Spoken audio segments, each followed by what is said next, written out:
when the US, UK,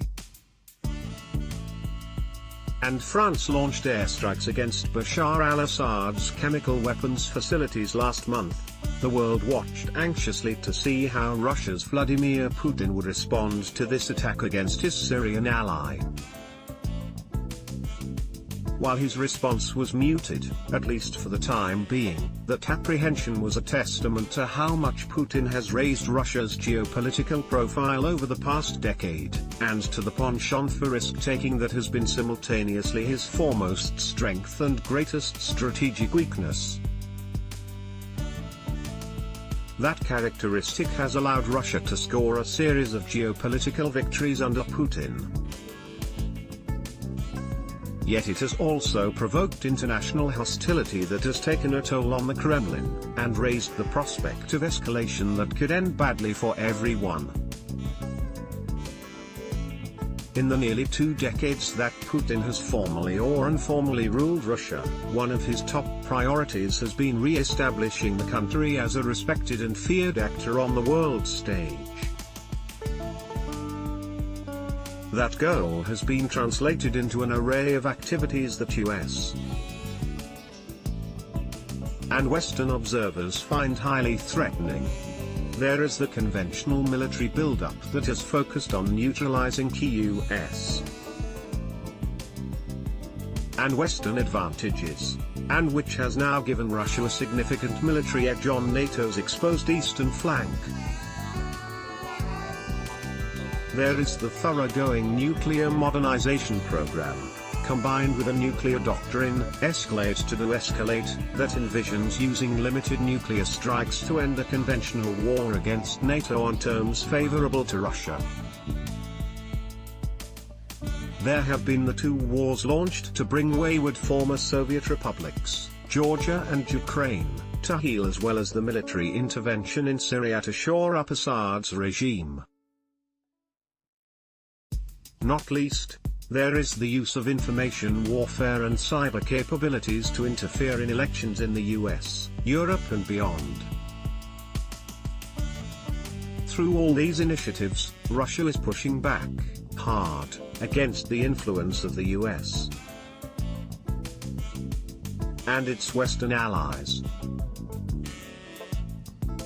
Yet tying all of these endeavors together have been 2 more intangible factors: Putin's penchant for hitting his rivals where they are weak, and his willingness to run risks that take those rivals by surprise.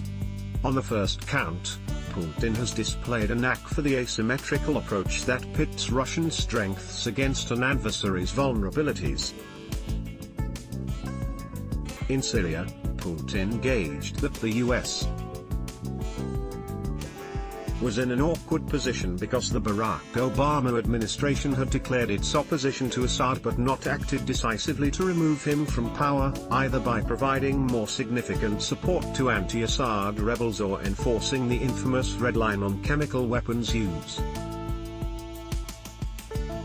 Moscow could thus use a relatively small investment of military muscle to checkmate US policy in Syria and alter perceptions of power and influence throughout the broader Middle East. Likewise, Putin's gambit to influence the US presidential election in 2016 used Russian expertise in cyber attacks and digital propagandizing to exploit the openness of American society and the echo chamber created by social media and the 24-hour news cycle.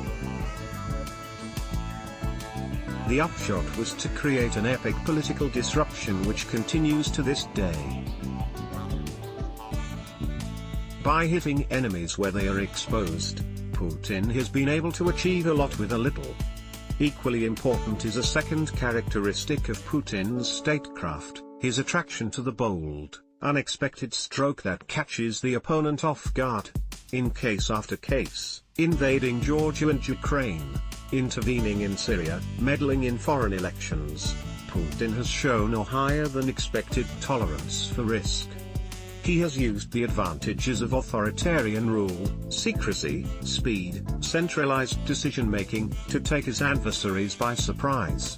The result, when combined with Washington's own comparative risk aversion, has been an impressive ability to seize the tactical initiative in ways that the US and its allies have found difficult to counter. So what does this mean for the future? For one thing, Western observers would be foolish simply to dismiss some of the scarier scenarios involving Russia that are often discussed today. Yes, it would quite a provocation for Russian operatives to tamper with the US voter rolls or actual vote counts in 2018 or 2020, or in any number of European elections between now and then.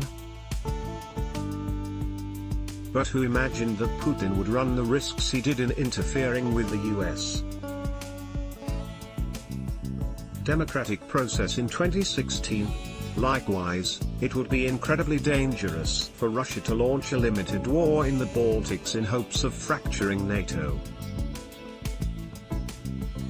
Yet such a gambit might nonetheless appeal to a leader who loathes that alliance, relies on the hostility of the West for political purposes, and believes he has a temporary military advantage in the region. To think seriously about these scenarios is not to engage in reckless fear-mongering.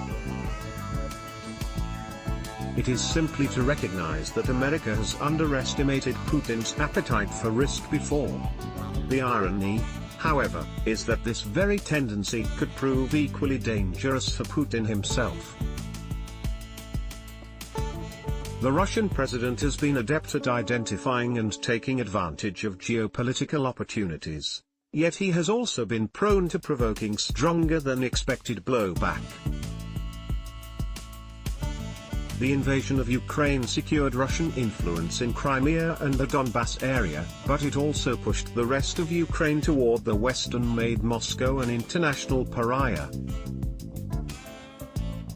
Likewise, Russian influence operations in 2016 may have helped Donald Trump win the presidency, and they certainly threw American politics into disarray.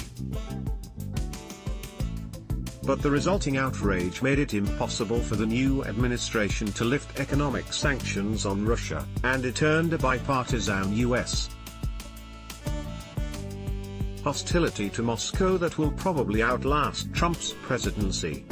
In the same way, the poisoning of former spy Sergei Skripal in the UK